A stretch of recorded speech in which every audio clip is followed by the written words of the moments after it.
Ả Rập Xê Út những năm gần đây đã nổi lên với những dự án đầy tham vọng. Nhưng bạn có biết được rằng nước này từng có những quy định gây sốc, ví dụ như họ từng cấm phụ nữ lái xe trong suốt nhiều thập kỷ cho đến tận năm 2018.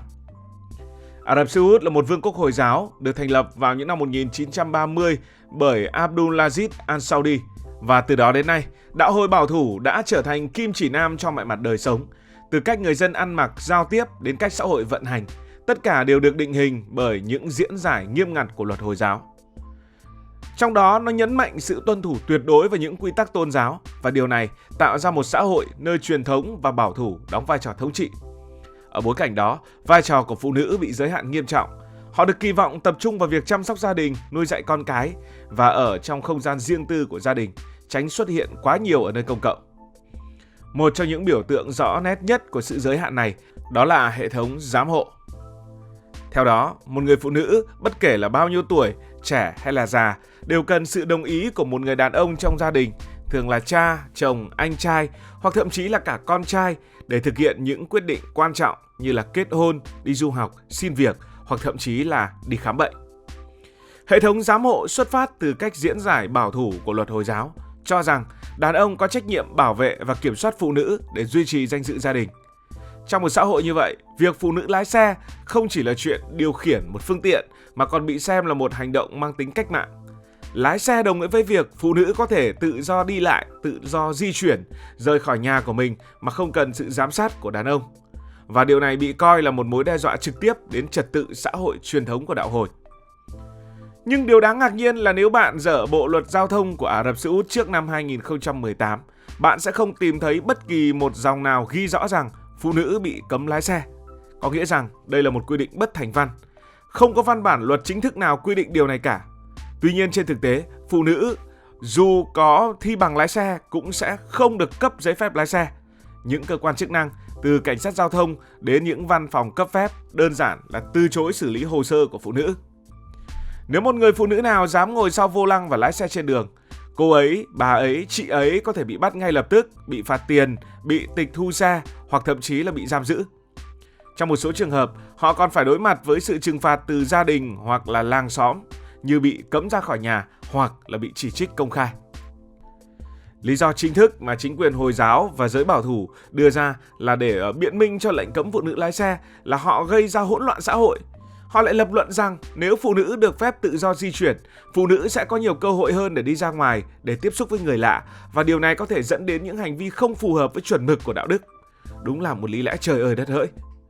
Một số giáo sĩ bảo thủ còn viện dẫn lý do tôn giáo, tuyên bố rằng việc phụ nữ lái xe đi ngược lại với những giá trị Hồi giáo. Nhưng nếu bạn tra cứu Kinh Koran hay là những nguồn văn bản quan trọng nhất của Hồi giáo, bạn sẽ thấy không có bất kỳ đoạn nào cấm phụ nữ lái xe cả. Thực tế nếu mình nhìn xa hơn, trong thời kỳ đầu của Hồi giáo và quãng thế kỷ thứ 7, phụ nữ còn cưỡi ngựa lạc đà tham gia những hoạt động cộng đồng như là thương mại hay thậm chí là chiến đấu. Vậy tại sao lệnh cấm lại vẫn tồn tại? Câu trả lời nằm ở cách các giáo sĩ bảo thủ diễn giải tôn giáo để củng cố quyền lực và duy trì trật tự xã hội theo hướng có lợi cho họ. Lệnh cấm lái xe, dù không được ghi thành luật, đã trở thành một công cụ để kiểm soát sự tự do của phụ nữ, giữ họ trong khuôn khổ của một xã hội đầy gia trưởng. Bây giờ, hãy cùng đi sâu vào những lập luận mà giới bảo thủ sử dụng để bảo vệ lệnh cấm. Một số lý do nghe xong khiến bạn chỉ muốn bật cười về sự sáng tạo đến mức khó hiểu. Ví dụ, một giáo sĩ nổi tiếng từng tuyên bố rằng phụ nữ lái xe có thể gây hại cho sức khỏe, cụ thể là làm tổn thương chỗ ấy và ảnh hưởng đến khả năng sinh sản.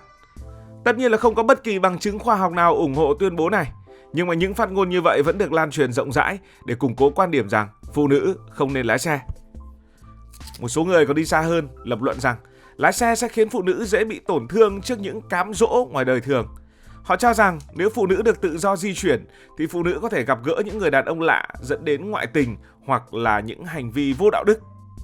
Thậm chí còn có ý kiến cho rằng việc phụ nữ lái xe sẽ làm tăng tỷ lệ ly hôn, mại dâm hoặc phá vỡ gia đình truyền thống theo kiểu Hồi giáo. Nghe có vẻ như một kịch bản phim viễn tưởng đúng không nào? Nhưng mà những giáo sĩ bảo thủ họ vẫn tin là như vậy. Ngoài ra, một số người còn cho rằng họ kiên quyết khẳng định phụ nữ không đủ năng lực để lái xe. Họ lập luận rằng phụ nữ không đủ bình tĩnh, không đủ kỹ năng, dễ bị phân tâm khi đối mặt với những tình huống giao thông phức tạp. Nhưng nếu bạn nhìn vào các quốc gia khác, nơi phụ nữ được phép lái xe, bạn sẽ thấy rằng tỷ lệ giao thông của phụ nữ không hề cao hơn đàn ông về mặt tai nạn. Thậm chí một nghiên cứu còn chỉ ra rằng phụ nữ thường lái xe cẩn thận hơn. Những lý do này, dù nghe có vẻ phi lý với chúng ta, lại được sử dụng một cách rất nghiêm túc ở Ả Rập Xê Út vào thời điểm trước năm 2018. Và điều đáng buồn là những lập luận này không chỉ đến từ những giáo sĩ bảo thủ, mà đôi khi còn được một bộ phận dân chúng, bao gồm cả chính những người phụ nữ ủng hộ, bởi họ đã quá quen với cuộc sống trong một xã hội nơi những giá trị truyền thống được đặt lên hàng đầu. Mặc dù phải đối mặt với những giới hạn nghiêm ngặt, phụ nữ Ả Rập Xê Út không hề cam chịu. Từ những năm 1990, đã có những phong trào phản kháng đầy cảm hứng, đánh dấu sự khởi đầu của cuộc đấu tranh vì quyền lái xe. Một trong những sự kiện nổi bật nhất diễn ra vào cuối năm 1990, khi 47 phụ nữ ở thủ đô Riyadh đã quyết định thách thức lệnh cấm bằng cách cùng nhau lái xe trên đường phố. Họ lái xe thành đoàn, thu hút sự chú ý của cả người dân lẫn truyền thông. Tuy nhiên, cái giá của họ là rất đắt, tất cả đều bị bắt, bị tịch thu hộ chiếu, bị cấm đi lại và nhiều người mất việc hoặc bị xã hội xa lánh. Dù vậy, hành động của họ đã tạo ra một làn sóng, đặt nền móng cho những phong trào sau này và thu hút sự chú ý của cộng đồng quốc tế. Đến những năm 2010, phong trào phản kháng được tổ chức bài bản hơn. Bên cạnh những nỗ lực từ phụ nữ trong nước, áp lực từ quốc tế cũng đóng vai trò quan trọng trong việc thúc đẩy sự thay đổi. Ả Rập Xê Út là một trong những quốc gia giàu có nhất thế giới nhờ nguồn dầu mỏ khổng lồ và họ quan tâm đến hình ảnh của mình trên trường quốc tế rất lớn. Khi cả thế giới chỉ trích lệnh cấm lái xe là lạc hậu và phân biệt đối xử, thì họ bắt đầu cảm thấy áp lực ngày càng lớn. Một khoảnh khắc đặc biệt đáng chú ý xảy ra vào năm 2015 khi Ả Rập Xê Út được bầu vào Ủy ban Quyền Phụ nữ của Liên Hiệp Quốc. Quyết định này gây ra tranh cãi lớn với nhiều người đặt câu hỏi: làm sao một quốc gia đến thời điểm bấy giờ vẫn cấm phụ nữ lái xe lại có thể đại diện cho quyền phụ nữ trên thế giới?